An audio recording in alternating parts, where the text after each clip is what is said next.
মাটির চুলায় রান্না করে খাওয়ার মজাই আলাদা, কি বলেন? আর যদি মাটির চুলায় পিকনিক করা হয় বিরিয়ানি, তাহলে কেমন হয়? তো বাড়ির সবাই মিলে সবার থেকে টাকা উঠিয়ে এই পিকনিকটা করেছিলাম আমরা চিকেন বিরিয়ানির।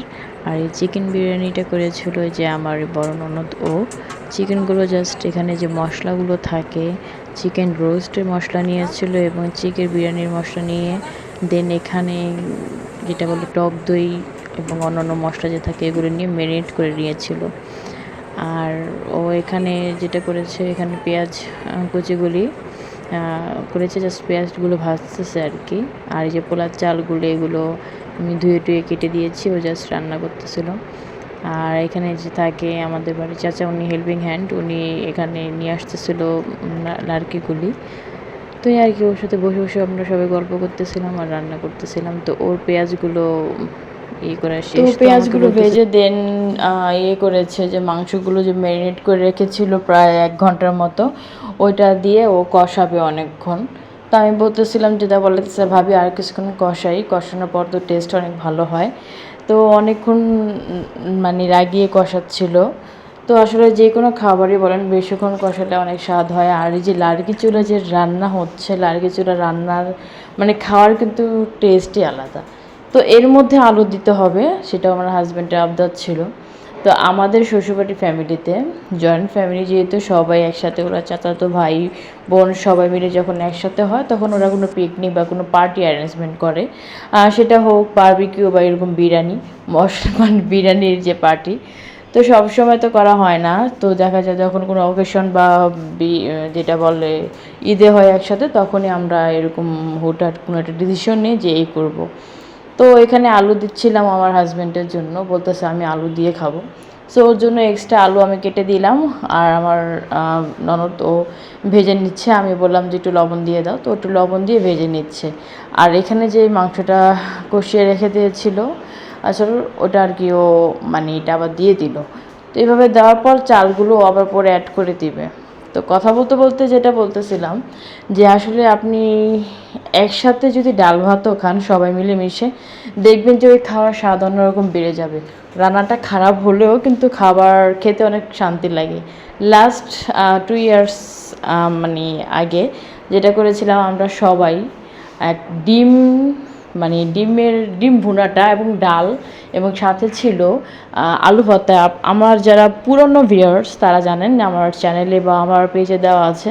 তো সবাই মিলে যেটা করেছিলাম, আমরা কলা পাতাতে মিলে খাবার খাবো, মানে কলা পাতাতে ভাত খাবো। আমার একটা ছোটো ননদ ছিল, ও বলতেছিল ভাবি চলো আমরা সবাই মিলে কলা পাতায় ভাত খাবো। সো আমরা কলা পাতা এনে দেন লার্কি চুলায় ভাত রান্না করেছিলাম।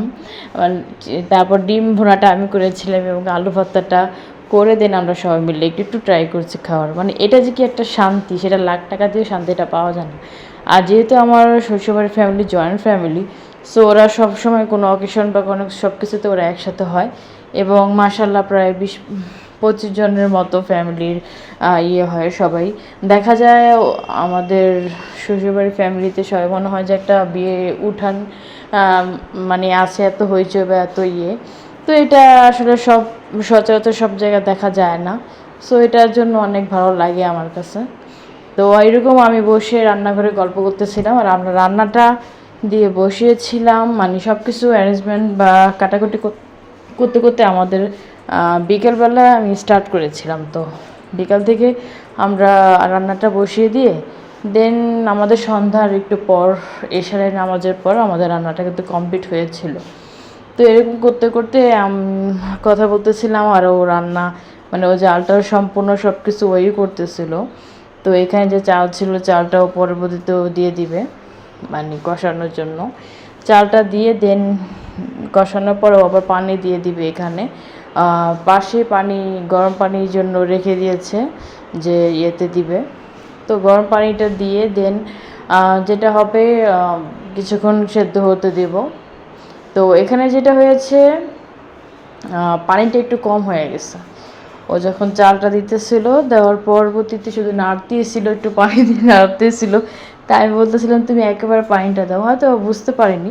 পরে আমি বলাতে ও আবার একটু পরপর গরম পানি দিয়েছে। তবে যেটা হয়েছে শেষে দিয়ে, যে আমার যে শাশুড়ি আছে মানে ওর আম্মু, উনি সবার বারবার ওনার তো অভিজ্ঞতা অনেক, তো উনি বলতেছিল যে সমস্যা নেই, তোমরা এভাবে রেখে দাও, দেন যখন মানে ইয়াটা রান্না শেষ হবে ওইটা চুলার উপরে রেখে দাও। তো আমি বললাম যে চুলার উপরে আবার কীভাবে রাখবো, অনেক তাপ বেশি, বলে সমস্যা নেই আমি আসতেছি। পরে উনি এসে যেটা করলো, মানে এখানে কয়লা যে ছিল কিছু কয়লার উপরে এই পাতিলটা বসিয়ে দিয়েছিল। পাতিলটা বসিয়ে দেওয়াতে যেটা হয়েছে যে নিচে যে চালগুলো ছিল ওই চাল তো সিদ্ধ হয়েছে, প্লাস উপরে যে ইয়াগুলো ছিল উল্টিয়ে দেওয়াতে ওটা আবার সিদ্ধ হয়ে গেছে।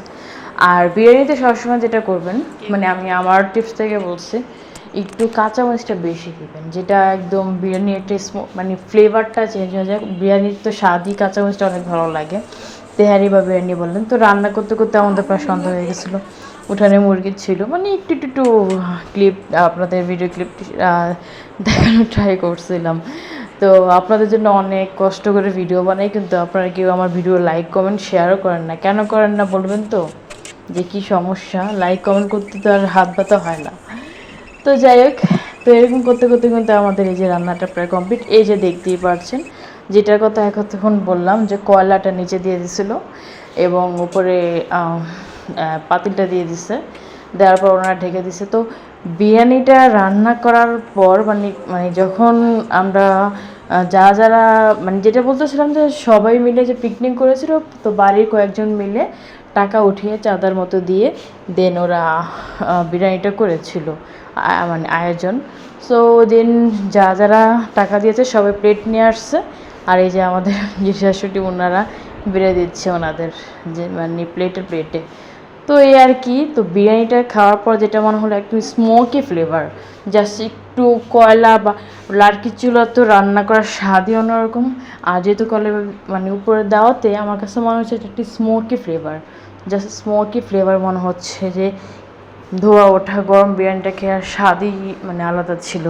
তো আপনারা আমাদের মতো কে কে এরকম মানে পিকনিক করেন, অবশ্যই করেন, তারা আমাকে কমেন্ট করে জানাবেন।